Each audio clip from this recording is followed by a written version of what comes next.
Hey guys, welcome back to the Great Ace Attorney Chronicles! Resolve. In the last episode we finished the investigation for this trial that we are about to begin. And things seem very fishy. It is very strange what happened.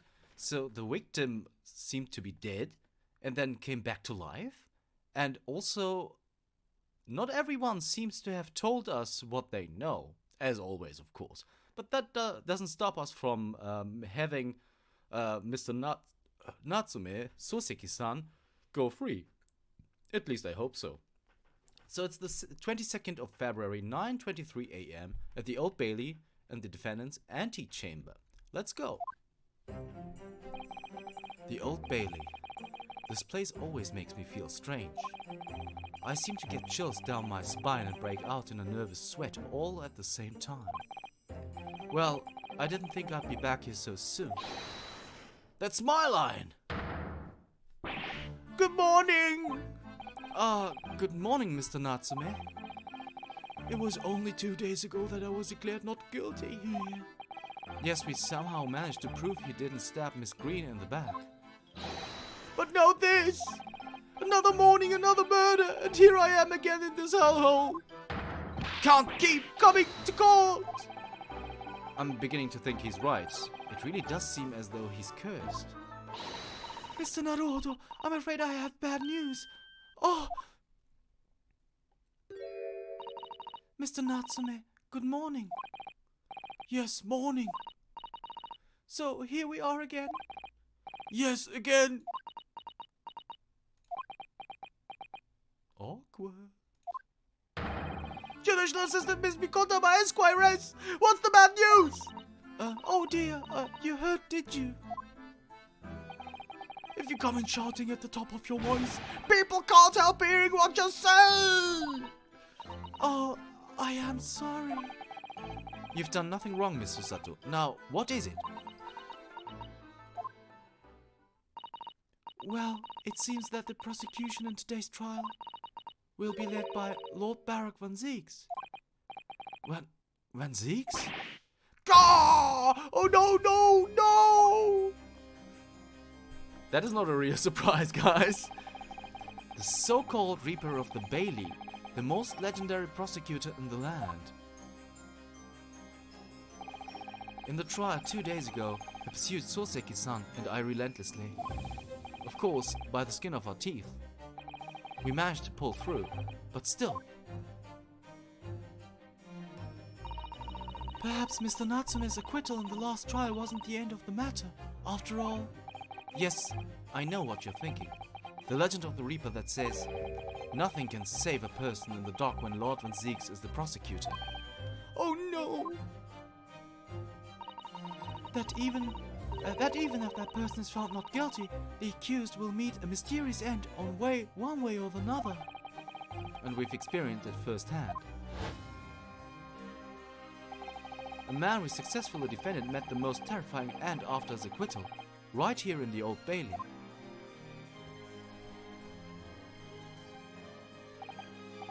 Oh, do I have to put up with those ice-cold eyes pouring into my soul again? Cursed by evil spirits and bound by the Reaper! Pair of petrifying perils, potentially! Well, if it's potentially, at least you appear to have hope, Mr. Natsume. Locum student Mr. Naruto, Esquire! Yes! I'm innocent! You have to believe me! You more than anyone know. Don't worry. I'll be your steadfast ally every step of the way in this battle. I promise. And this promises to be a hard battle, I fear. Whew. Sorry, I had to take a sip, guys. Well, the trial is scheduled to begin shortly. We should move into the courtroom. Let's go. Oh yes, I forgot to say. I'm afraid he won't be able to make it. Mr. Shawns, I mean. That's probably for the best. Oh! If he were here, I might be tempted to rely on his help. And that could be seen as weakness. If Lord Van Zieks were to notice, he'd prey on it mercilessly. At least, that's my gut feeling. Mr. Naruhodo. You're right. Yes, you're so right.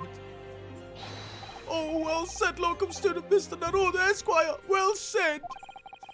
I swear on the sword at my side, and on the spirit of Kazuma that it harbors. I'll show him what a Japanese lawyer can do. I'll set you free, with honor. Oh, yes.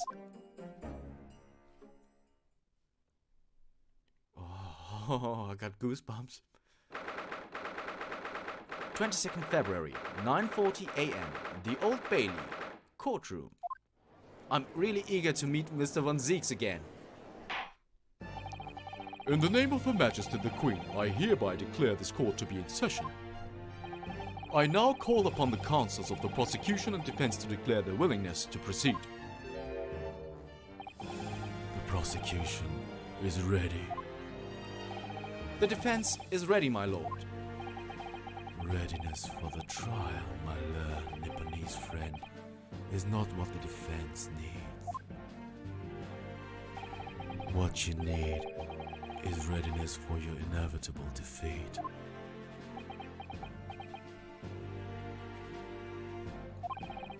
It's not just my imagination, it's really there. Lord Von Zieks has such an animosity towards us Japanese for some reason. It was some time ago now that he first became known as the Reaper of the Bailey, I believe.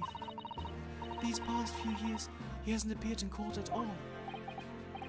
Yet now he's back in the courtroom, though for some reason, only when I'm defending. This Reaper, with his curious disdain for us Japanese, is a prosecutor shrouded in mystery.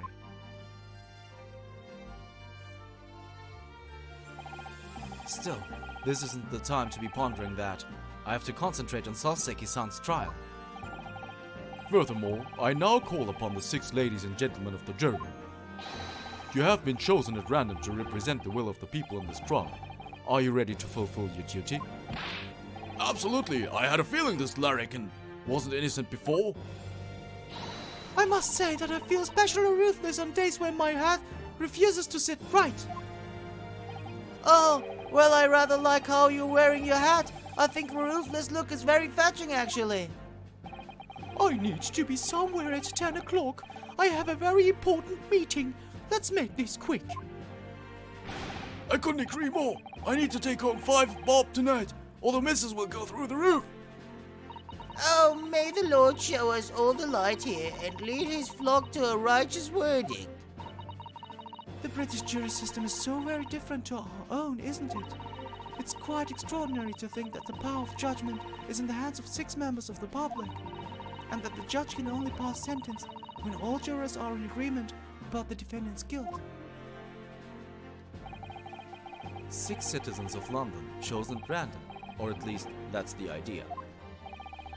The prosecution would draw attention to the fact that the accused was on the trial here but 2 days ago. Accordingly, where possible, the same jurors have been asked to return for duty today.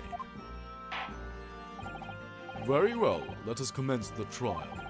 Lord Von Zieks, your opening statement, please. Ladies and gentlemen of the jury, it is not the intent of the prosecution to cast doubt over your past decision. However, the innocent verdict afforded to this eccentric Nipponese before has had dire consequences. Did the accused repent for his wrongdoing in the affair? Far from it. Instead, he used his freedom to perpetrate a most blood-curdling crime, namely that of the attempted murder of his neighboring lodger, an innocent Englishman. To explain the circumstances of the crime, the prosecution calls its first witnesses to the stand.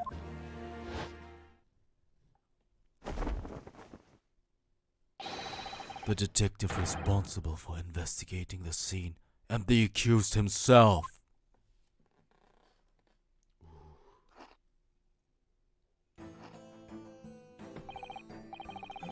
Witnesses, your names and occupations, please. Yes, sir. Tobias Gregson, Detective Inspector at Scotland Yard's Homicide Division. Oh, Soseki Natsume from the Empire of Japan. My government ordered me to come here as a student to study your language and culture. Mr. Natsume. Yes, my lord, sir. I'm quite sure I'm not mistaken that you swore on oath never to set foot in my courtroom again. I remember it as if it were yesterday. The day before, in fact, my lord, but close enough. Believe me, this is the last place I want to be. Inspector, let's hear from you first. Explain the case for the court. Right you are, sir. The incident occurred at the Garadeb household where the defendant has lodgings. In the ground floor room of the victim, Mr. William Shamspeare. The defendant has already admitted to visiting the victim on the night in question. Mr. Shamspeare collapsed in his room as a result of poisoning by strychnine.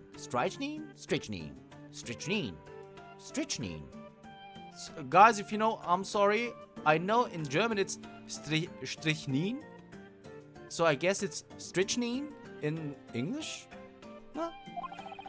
He was found the following morning when the landlord, suspecting something was wrong, broke down the door. This means, I presume, that the door to the victim's room was locked at the time of the incident. Correct, my lord. It was locked from the inside, making entry to or exit from the room impossible. Although the victim, Mr. Shamspeare, lives to tell the tale, he very nearly didn't. The man was halfway to heaven when we first found him. I was the first officer on the scene, my lord. And I have a photographic print here that I took at the time to show how it looked. Yes, a chilling scene indeed. The man looks very much deceased. That's right, everyone present believed that's exactly what he was. Very well, I shall accept this photographic print as evidence for the court. The crime scene photograph has been entered into the court record. Crime scene photograph. Sorry guys, I have to take a sip. I'm sorry. A photographic print of the scene taken by police upon their arrival. The victim can be seen unconscious at the table, having been poisoned. Now then, Mr. Natsume. Yes! As the defendant, do you have anything to say at this juncture? They're haunted! Haunted by evil spirits. Good gracious, what's haunted? My lodgings! There's been a whole series of strange things happening in my lodgings! The tenant before me died in mysterious circumstances. A woman was stabbed by no one on the street outside. My neighbor was poisoned. And me? What about me? I've nearly been killed countless times! Killed, Mr. Natsume? How? Even on that fateful night it happened, when I returned from Mr. Shamspeare's room. I lit my gas stove and climbed into bed, but before long, the stove went out and somebody tried to kill me! You must always extinguish all fires before retiring for the night, Mr. Natsume. But it's so cold! My runny nose would freeze. The point is, I didn't poison my neighbor. Oh, why am I being accused of this? Why is my existence so cursed? Thank you, witnesses. I believe I have a reasonably clear picture of events. If I could raise one more point, my lord. One more conclusive point. Conclusive? Go on. Fortunately, the victim, Mr. Shamspeare, has regained consciousness after this ordeal, and he has named the true culprit. The poison consumed by the victim was administered in a cup of tea that he drank on the night in question. Tea, my lord, that was brought to the victim's room by the accused. The accused? Good grief! Order! Order! Yes, that's the crux of this whole case. If Soseki-san is innocent, then why has the victim accused him? Well, Mr. Natsume, what have you to say to this accusation? That evening, yes, I did take some freshly brewed tea with me when I visited Mr. Shamsby's room as a gift. The public water pump outside always freezes at night, so I bought bottled water specially to make it. And this is the result. Never will I touch tea again, never! The public pump was frozen, you say? That's not information we've heard before. That will do, thank you. Now, according to our laws, the defense must have the opportunity to cross-examine the witnesses at least once. Therefore, I call upon the witnesses now for a formal testimony. I presume the prosecution has no objection. None whatsoever, my lord. Good, then you will give your account of events on the night in question to the court now. Yes, my lord!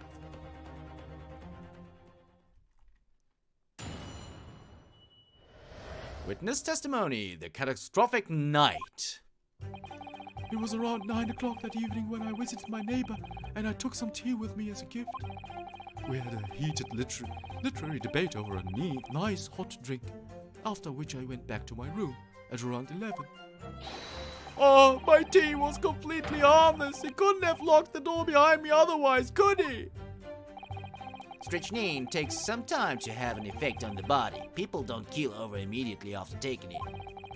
The victim would have been perfectly able to lock the door after his guest left. The argument still stands.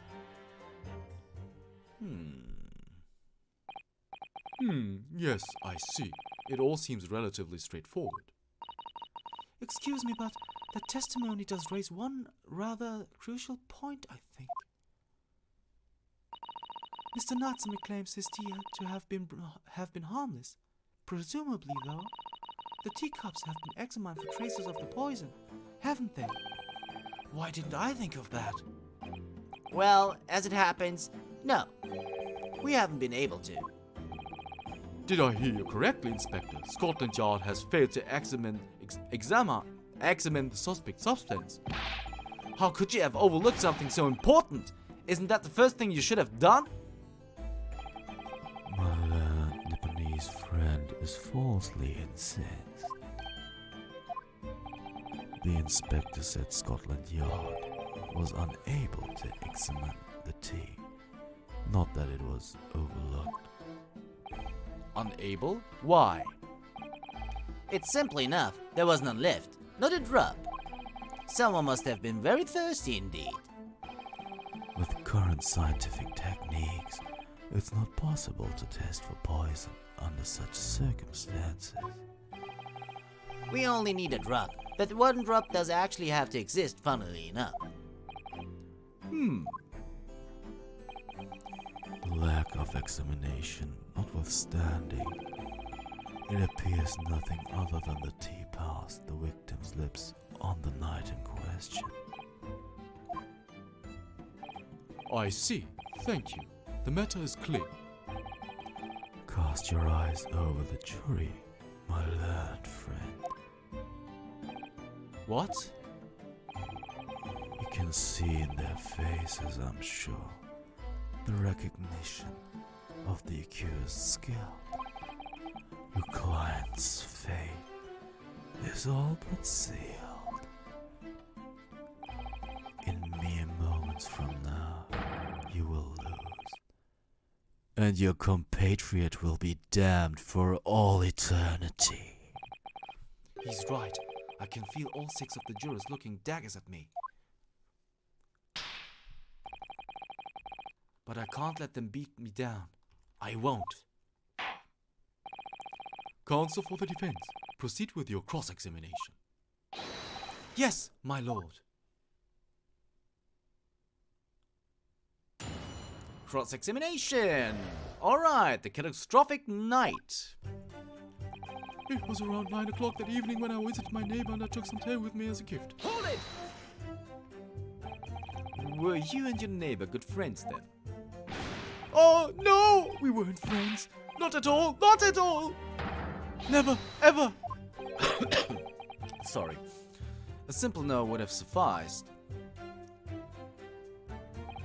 Then, why did you decide to pay him a visit? Mr. Shamsby fancies himself as having great literary knowledge. As a fellow scholar of English literature, we find much to talk about together. Come now. No Nipponese could understand the finer points of English literature. And on the night in question, that was the topic of conversation as well, I presume. It was the day of my last trial when I was acquitted. I just arrived back at my lodgings. When I ran into Mr. Shamsby outside on the street, that was at around 6 o'clock. We exchanged one or two pleasantries, but it soon turned into a heated discussion. He was on his way out on the time though, so I promised to visit his room that evening at 9 to continue our debate. But did I have ill intentions? No, not one, not two, not any, not at all. Never, ever. A simple no would have sufficed, I feel.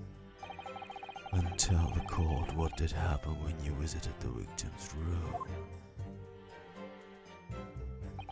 We had a heated literary debate over a nice hot drink, after which I went back to my room at around 11. Hold it! A literary debate about Shakespeare's works, I think you said, didn't you? Shakespeare? Ah, a very worthy topic of this conversation, I must say. Oh yes, my lord. Romeo and Juliet, who was stronger? It was a profoundly pleasurable parley. Romeo and Juliet? Who was stronger? I know I'm going to regret asking this, but how did the debate go? Well, we both agreed that we would reach a conclusion more quickly with a reenactment. So we'd battled it out, in a Greco-Roman style naturally. What? Mr. Shamsby had all sorts of costumes in his room for just such a contest. So when you say a reenactment, you mean you were actually in costume? He as Romeo and I as Juliet. And after a vigorous, wild tussle, I as Juliet came out on top. A victory I'll cherish forever. I dare not imagine the terrible scene of carnage. The fact remains that it was you who prepared the tea and took it to the victim, correct? I bought the water in my room and made a pot to take with me. I'd heard that he was too poor to have tea himself, you see. It's true, there was no sign of any tea leaves in the man's room. I wanted to do something nice, to be friendly. So why is everyone looking at me with such suspicion? My tea was harmless, of course it was. And do you have any basis for that statement, witness? Oh, my tea was completely harmless. Couldn't have locked the door behind me otherwise, could he? Hold it! Yes, there was not a drop of tea left in the victim's room anywhere, was there? That's correct. Anyone would think the fellow had never had a pot of tea before. He must have licked it dry. Which is a pity because one drop is all we would have needed to analyze it for poison. And you say that you returned home to your room at 11 o'clock, Mr. Natsume? Yes, definitely. By heaven and earth, I swear it.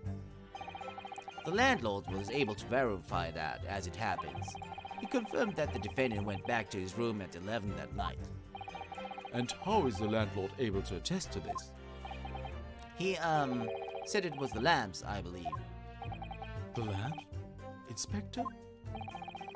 When tenants return to their rooms and start using gas, the lamps in other parts of the house flicker. Yes, Mr. Garadet seems to pay a lot of attention to the comings and goings of his tenants. There's only one key to Mr. Shamsby's room. I know that for certain. So he must have locked the door himself from inside his room. The The victim has confirmed that to be the case, yes. So I'm right, my tea was harmless, completely harmless. If you take poison, you die. Everyone knows that. It's not that simple, I'm afraid. What do you mean? Strychnine takes some time to have an effect on the body. People don't kneel over immediately after taking it. Hold it! How long does it take for symptoms to appear then? According to the coroner I was speaking to at the yard, about 30 minutes after the poison is consumed. Then the victim suffers violent convulsions, cramping and stiffness, and eventually dies from asphyxiation. Which means they suffocate. So there's a 30-minute interval between the poison is ingested and the onset of symptoms. There seems to be a lot of different types of poison in the world, that's for sure. Oh dear, death by poisoning again. It's always so awful. 30 minutes is a long time. Certainly long enough for the victim to have locked the door behind the accused after he left. You can't deny that. And it further degrades Soseki-san's alibi. I have the medical report from the doctor who examined the victim here, my lord. It spells it out really. The accused is the only person who could have done it. Very well. The court will add this report to the court record as evidence. The victim's medical report has been entered in the court record. Victim's medical report, a report issued by Scotland Yard's medical officer. It obviously mentions the poison as well as other details gleaned during the police investigation. Oh yes, I see it here. Delayed onset of symptoms. Great. The victim would have been perfectly able to lock the door after his guest left. The argument still stands. Before we do that, I want to have a look at the medical report. Victim William Shamspeare, 31 years old, cause of coma, ingestion of small quantity of strychnine. Toxic effects present 30 minutes after ingestion. High likelihood of the substance having been mixed with the tea the victim was drinking, but no sample could be obtained for testing. Investigative conclusion. The poisoning incident occurred at around 1 a.m. on 21st February. Assessed from the victim's pocket watch that appears to have broken when the man collapsed after the delayed onset of symptoms. No container for the poison was found at the scene. That is because we took them. But 1:30 a.m. So that is way later than Soseki-san left, because he left at 11 a.m. So that's something to go about, I think. The victim would have been perfectly able to lock the door after his guest left. The argument still stands. Hold it! The argument still stands, you say? This is what Mr. Natsume has been saying, isn't it? The pair of them drank tea together that night, so if there was poison in it, the victim wouldn't have been able to lock the door after the accused left later on. Exactly. Oh, me and my tea are innocent. Sweet and innocent, I tell you. I'm afraid, sir, that doesn't follow. You see, strychnine is a slow-acting poison. In other words, it takes time for symptoms to appear. So you could have left the room up to 30 minutes after the victim drank the tea. And as long as you did that, Mr. Shamspeare could have locked the door after you'd gone. But no! We drank the tea straight away. The battle over whether Romeo and Juliet was stronger that came after the tea. Do you have any evidence to support that statement? In my great homeland, the Empire of Japan, we have a saying. Drink tea while it's hot! Sure, a proverb will satisfy the prosecution. I'm afraid there is no conclusive proof to support the defendant's assertion. On the contrary, there are sufficient grounds to infer his guilt in this matter. No! That's the extent of their testimony, is it? If I could voice a personal opinion, Mr. Naruhodo. Of course, go ahead. Mr. Natsume is arguing for his innocence so adamantly and so persistently. Yet Inspector Gregson just brushes what he says aside. It's really quite infuriating. I agree. So we need to find an inconsistency in what the inspector is saying, I think. I'm afraid so. As things stand, the jurors are sure to find Mr. Natsume guilty. As I see it, what we need to focus is the poison and the tea. Let's listen carefully to this testimony again. Yes. So, it's not his statements, but his. So it's either this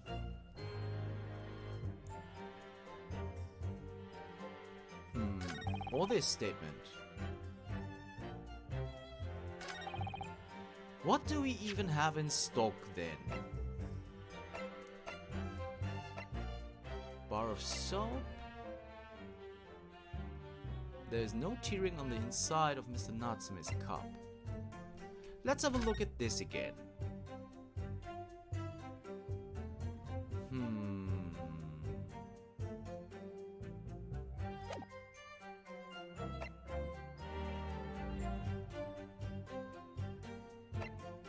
So we only have the report.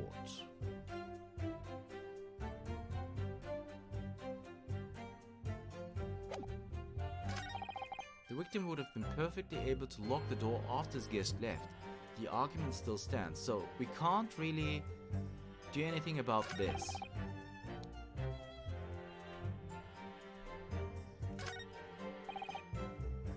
Couldn't have locked the door behind me otherwise, could he? We had a nice hot drink at around 11. So, just to be sure, I think we have to present the medical report here because it says occurred around 1:30 a.m. So I'm just gonna do that. Objection! And I was right, apparently. The argument still stands, you say. I think not, Inspector. Come again. I think you'll find that you've overlooked a very significant chronological inconsistency here. A what? What are you on about? According to this report, the victim must have consumed the poison at around 1:30 in the morning. And yet, the defendant, Mr. Natsume, left the victim's room at 11. Ah! Yes, that's right. There's more than 2 hours of missing time there.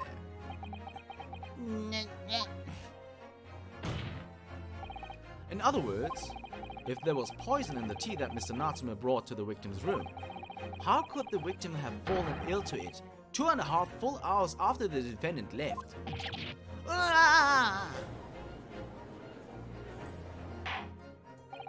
The defense's argument is entirely reasonable. How do you respond, Lord Von Zieks?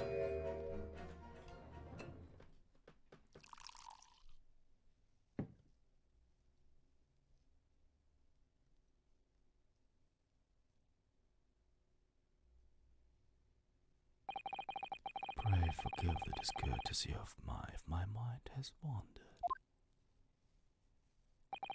I was considering what cuisine would best complement the contents of my hollowed chalice this luncheon.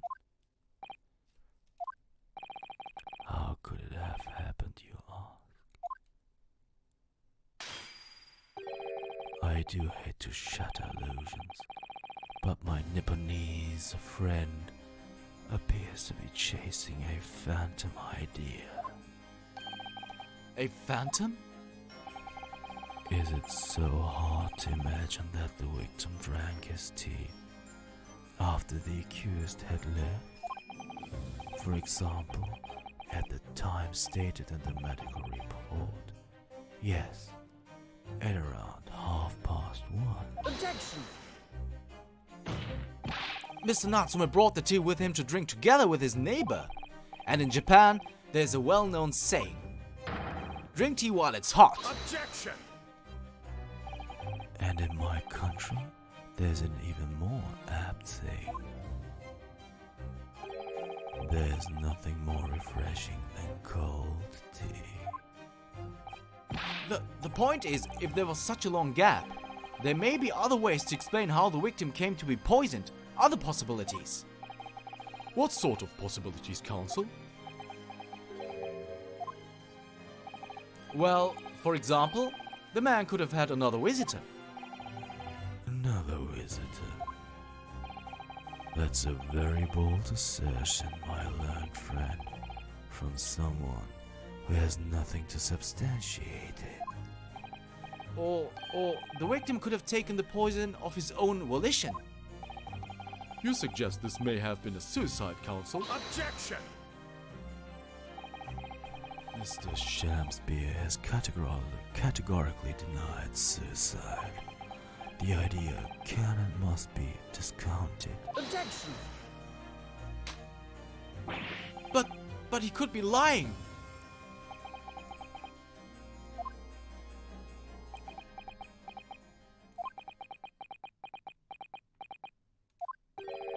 Is something wrong, Lord Van Zieks? I was listening to the sound of the carriage pulling up outside the courtroom. Pray forgive the discourtesy. Carriage? What carriage? It would seem that the key play in this case has just arrived.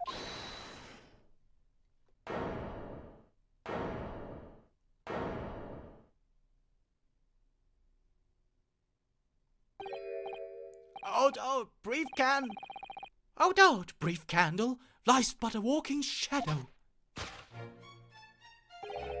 A poor player that struts and frets his hour upon the stage and then is heard no more.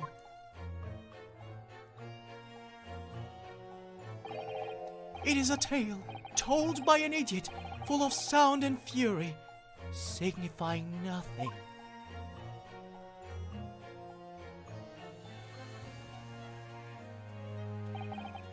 Who, sir, are you? William Shamspeare, my lord. Alas, 'twas I, undone by these bitter events. I am the victim.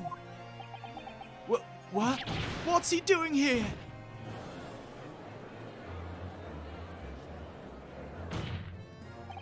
The prosecution seeks to call this gentleman to the stand. With his testimony, my learned friend's futile resistance will be utterly crushed. You're calling him as a witness?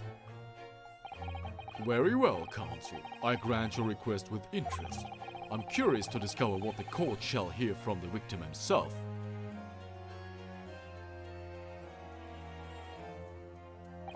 Happy am I, Shamspeare, to regale thee with my tale of woe, my lord.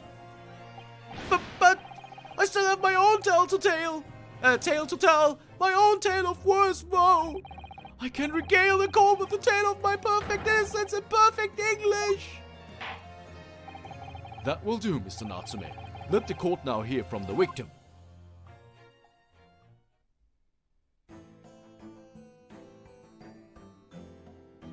Oh, alright. So that's Mr. Shamspeare. But we will hear from Mr. Shamspeare in the next episode because we breached the half-hour mark quite significantly already, guys. But I didn't want things to be too trenched apart, so forgive me, please. But if you want to hear what Mr. Shamspeare has to say, you'll have to tune in next time for the Great Ace Attorney Chronicles Resolve. See you then.